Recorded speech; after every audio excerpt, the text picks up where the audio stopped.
Good morning. This is Jason Dean coming live at you again for another Film Fanatic show. It is 9:38 on a beautiful day today. It's Thursday morning, 9:38 like I said. Really beautiful day. So, yeah, as far as movies go, I don't know. I've been super cynical this year. Um, I was kind of briefly interested in seeing the new Brad Pitt racing movie F1, but I don't know. I don't know if I'm going to go see it in the theater. I've heard mixed things about it. There's a couple of YouTube people that again that I watch that I think are really credible, really great, really fair and balanced review shows. And I find myself, aligning with most of their opinions, and I've heard some pretty negative things about this movie. And I don't know. I don't know if it's a movie. I've been on the fence. I honestly have been really disappointed this year. I try to be a pretty positive person about films. Again, I love movies to death. They mean the world to me. And but as far as new releases go and things of that nature, I've been wicked disappointed. I just saw the best movie I saw this year in 2025. I just saw that it just came out on the Blu-ray DVD, which it will be a movie that I should definitely get. Definitely the best movie I've seen this year, and that is The Monkey by Osgood Perkins. Really great movie, really awesome director. I own. He last year he directed Long Legs, which is a killer movie. I got that on Blu-ray, and I've did two shows on that. I did one show where when I first rented it and I first saw it, which was on DVD, and then I did a second show after I bought it and I got it on Blu-ray. Fabulous movie, really great director. The one movie of his I haven't seen yet, which I really want to see, is The Black Coat's Daughter. That's I believe was his debut as a director, and that's a movie I definitely really want to see. I've heard it's really good, but he's great. He's one of the best directors I think right now, and he has another movie coming out fairly soon, which I'm really excited about. But honestly, and that came out quite a while ago. But honestly, as far as new releases go, new movies from 2025, um, it's been rough. I think it's been really rough. Really, a lot of disappointments. Movies that are okay. For example, Thunderbolts, the latest, the most recent Marvel movie. It's okay. It's not terrible. It's not bad. It's one of the better movies that's come out in the Marvel universe in the last few years, but it doesn't mean that it's great, and it's not as good as like prime time Marvel like Endgame or Infinity War, no way, or like Black Panther or Winter Soldier, not even close, but it's better than like Ant-Man 3 or Guardians of the Galaxy 3. But those movies were super bad, just total disappointments. So the only movie I'm excited to see, which again, I honestly, I think I'm on the fence about it. I'm kind of going into it not really confident in that it's going to be a great movie, and that's the new Superman movie. I love James Gunn, but I don't know. He's had a couple of misfires lately, especially with the Guardians of the Galaxy movie franchise. So I don't know. I'm excited to see it, but then I'm not because I feel like the last trailer that I saw, it looked just so wicked cluttered and so bogged down by there was so many. I mean, it looked dazzling and exciting, and it looked fresh and new. Visually, it looked really great, but there was so many characters in this movie, or at least in this trailer, that it just seemed like overwhelming.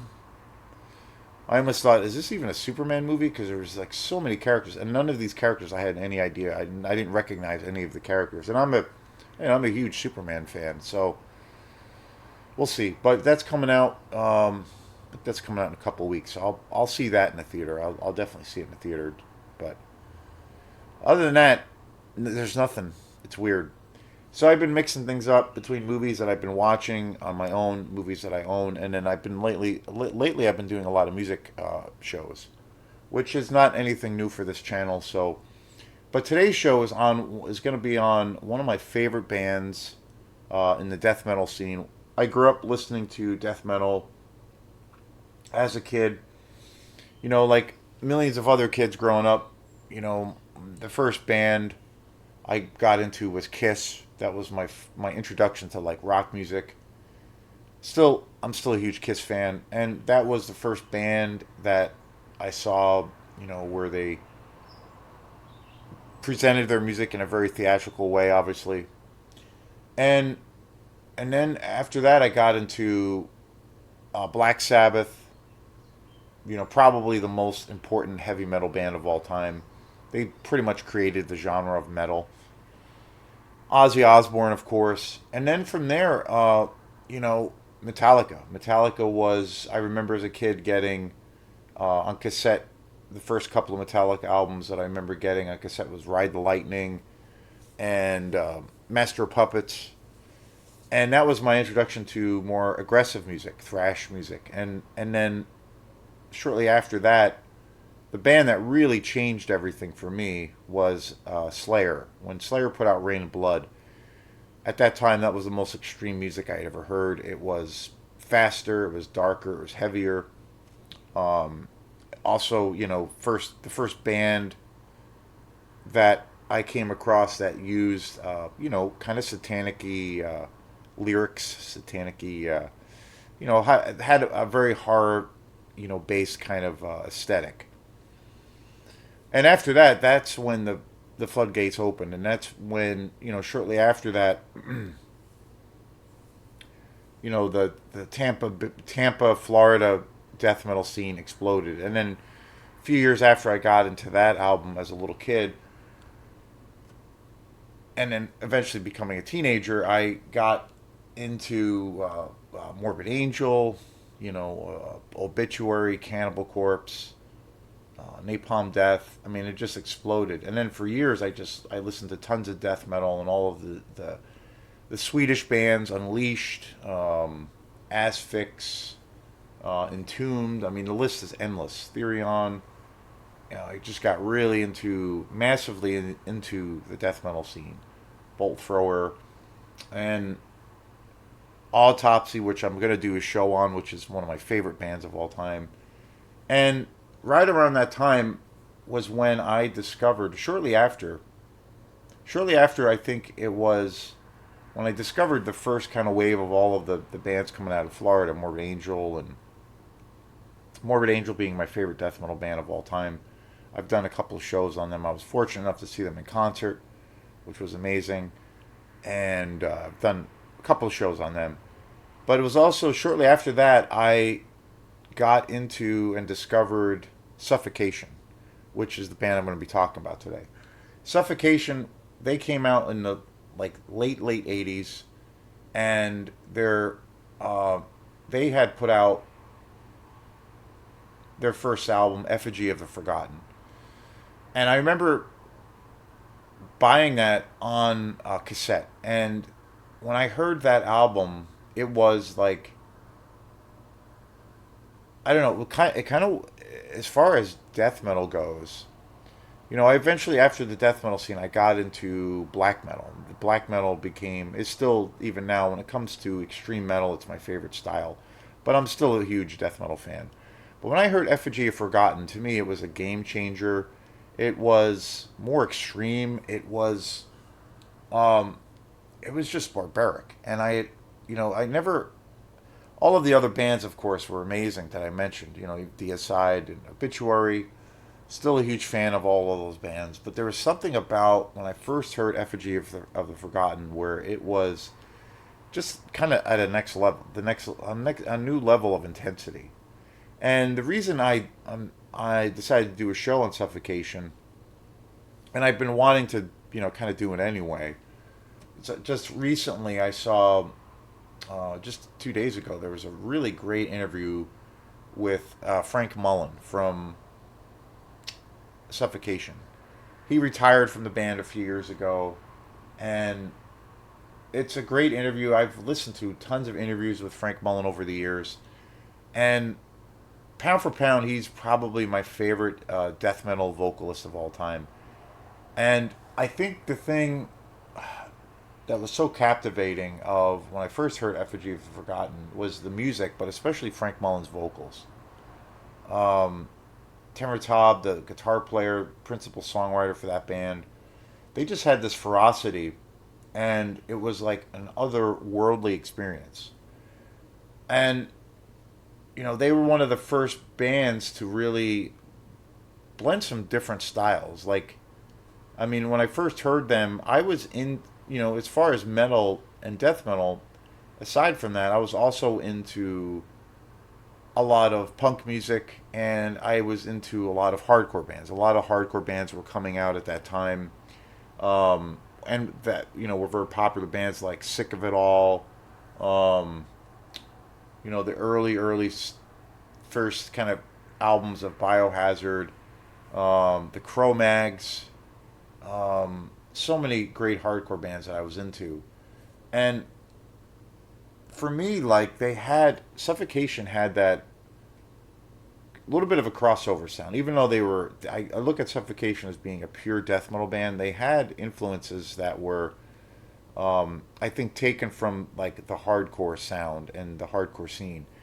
Because a lot of the hardcore music that was coming out at that time, in the late '80s, definitely had these riffs where there was these, like halftime, big, fat, and nasty kinds of grooves. And Suffocation kind of incorporated that kind of vibe and that sound into the death metal sound. And they were, coming up when, you had the death metal scene, which was exploding, but then there was a lot of great hardcore bands at the same time. And there was a big mixture of kids like myself that were into both of those styles. Earlier, before that, before there was less of a crossover, but there seemed to be more of an openness, and kids that were going to hardcore shows were going to death metal shows for a while. Before, it was like, you know there were very different scenes, but I felt like Suffocation, incorporated some of those hardcore sounds and blended it with like really brutal death metal, and they just created this sound that was unlike anything else. Um, and they exploded, and they were so incredibly young when they came on the scene. And I think for me, I mean, Suffocation is still around actually, and they still sound great. But there's something about Effigy of the Forgotten. For me, it's definitely, out of the discography and all the records that Suffocation has put out, it's definitely the best, my favorite album of theirs, and I think it's one of the greatest death metal albums of all time. It set the bar so high, and Frank Mullen's vocals are just so incredibly ferocious. And overall, I would have to say, like I did a minute ago, Frank Mullen's probably my favorite vocalist when it comes to death metal. Effigy of the Forgotten. It came out in 1991. Uh, they put out also a self-titled album in 2006, and then Pierced from Within in 1995, Breeding the Spawn, which came out in '93, which followed Effigy of the Forgotten. That's the only album. The songs are really great, but the production is actually really bad. But the songs are really great. Pinnacle of Bedlam, which is fairly more recent album, that came out in 2013. Hymns of Apocrypha, Hymns from the Apocrypha, that came out in 2023. Souls to Deny, 2004.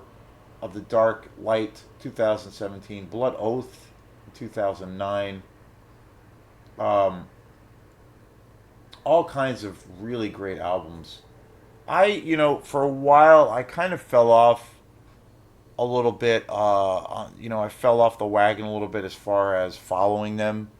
There was quite a few years where the first few albums, especially when Effigy came out, I did buy a couple of the other albums, but I always went back to Effigy. And then for a few years, not that I stopped listening to them, but I didn't really follow and get a lot of their new records. I was exploring a lot of other kinds of music, but I still love them. But fairly recently, I've been listening and checking out some of their other albums that I didn't listen to when they eventually came out. But of course, they've had lots of lineup changes. But the core band has always been for the most part intact. Terrence Hobb, who is pretty much the one of the main or the main songwriters of the band. Um,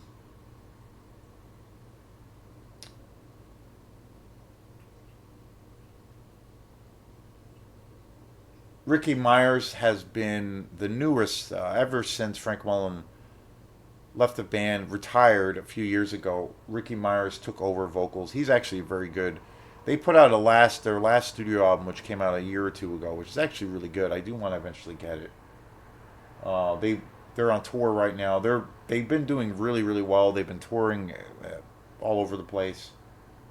Derek Boyer, Guy Marchias, Kevin Taylor, of course the legendary Frank Mullen, Mike Smith, Doug Cerrito, Dave Cultress, Joss Barron, and Doug Bond.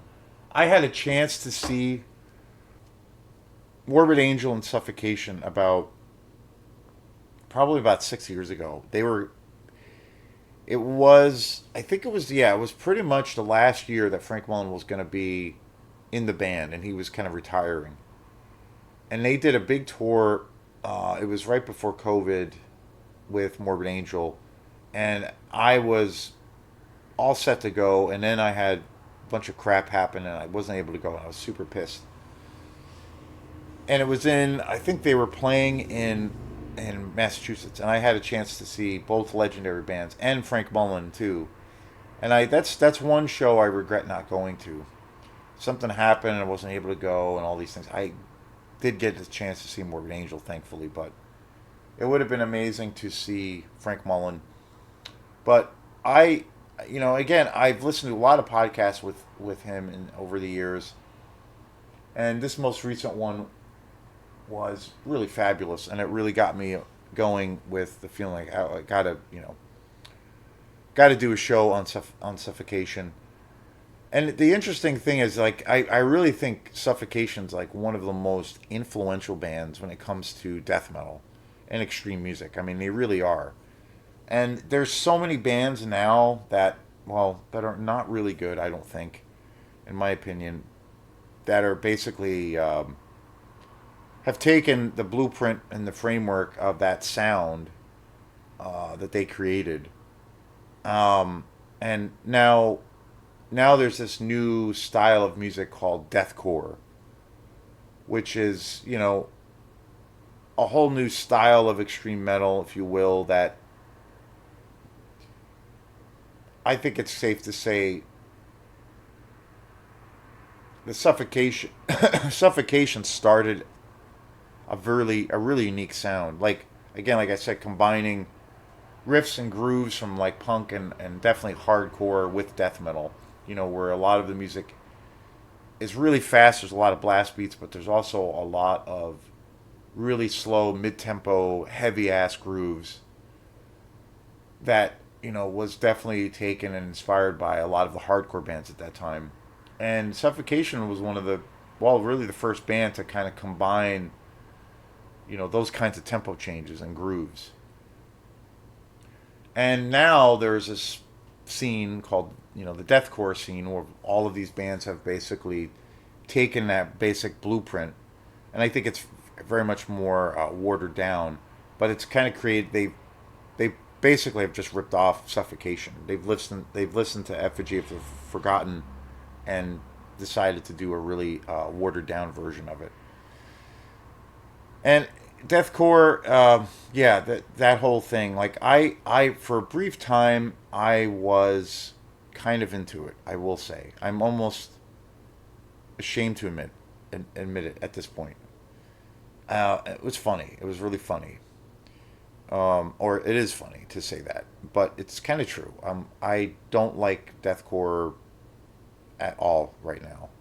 And there's so many bands in this like weird scene where literally every band is sounds exactly the same, and there's so many cliches.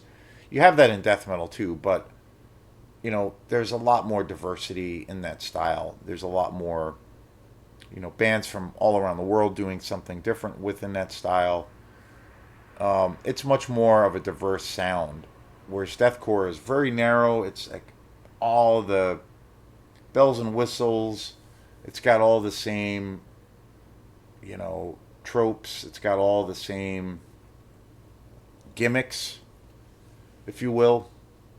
It's very narrow to me, and it's very obvious, like what's going on with that sound. And I'm not going to go on and on about deathcore. There's another style too that is also totally ripping off what Suffocation kind of started, and but just in a bad way. And that is the whole slam music scene. I don't really like that either. It's very gimmicky, and you know, I like some melody in music. Some melody. There has to be some for the most part, and it can't be all just so sludgy to where you can't really decipher anything. And I feel like that's what the slam thing does. It really leaves me cold after a while. There's a you know, there's maybe one or two bands in this style that I think are pretty good, but anyway, I know I did a show on those two styles and my thoughts on it. But anyway, if you're into extreme music, heavy, really extreme heavy music, you know, um, you need to listen to Suffocation, especially the first few albums. Frank Mullen's my favorite vocalist of all time. Super bummed I didn't get a chance to see them, but they're still going strong. I would probably see them in concert if it came up. But Effigy of the Forgotten is a death metal masterpiece. It's for me, it's their best record. It was a standard bearer. It set the mark so high. And Frank Mullen's the most incredible death metal vocalist of all time. So I just wanted to do a show where I talked about the my deep love of Suffocation. They're just amazing. So thanks again, and we will see you next time. Peace.